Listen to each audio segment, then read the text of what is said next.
Hi everyone, welcome to Scripture TV. Today we're going to look at Genesis 16, which is a story on the birth of Ishmael. So basically the story is that God has made a covenant promise with Abraham that he's going to have lots of children and descendants compared to the number of the stars in the sky. But the fact is, Abraham and Sarah is really old. And despite of that promise from God, Sarah still hasn't been able to bear a child. So because Sarah can't bear a child at this old age, she decided to encourage Abraham to sleep with his servant Hagar. And as you know how the story went on, Hagar got pregnant and Hagar now bears Abraham's son. So she started to treat Sarah badly because she's the one that has the son and not Sarah. So Sarah obviously is not happy with the situation. So she started complaining to Abraham, and Abraham said, "You know what, you decided to do this, so deal with it and do whatever you wish." So then Sarah decided to send Hagar away. And basically this is what the story is in chapter 16. There's a bit more you can read on your own when you're free.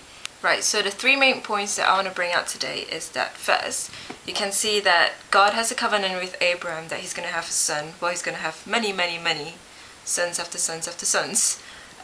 But Sarah has no faith because from her reality is that she's old, Abraham's old, so there's no way she can conceive with a baby. So she has no faith in God's promises, even though God literally directly told Abraham that he's going to have his own son. Secondly, Sarah took things into her own hands and started dealing with things by her own strength and her own will because she thinks she knows better than God. And thirdly, as you can see how the story progresses, even though yes, Abraham finally got his own son through Hagar, but it wasn't God's will, it wasn't part of God's plan.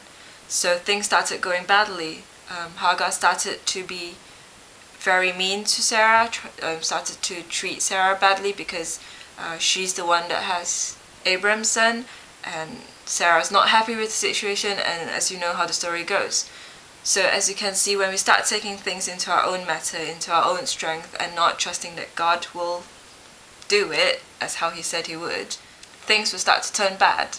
So let me summarize once again, which is the first point is that when God promises something, it will come true because God is faithful, and it might not be according to our timing and we might think that it's not going to happen, but if God says so, he will do it and in his own timing.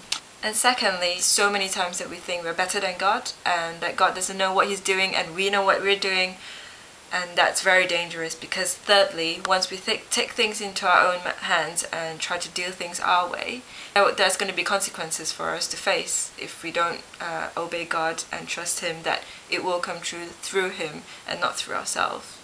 Just like in Proverbs chapter 3 verse 5 to 6, it says, "Trust in the Lord with all your heart, do not depend on your own understanding.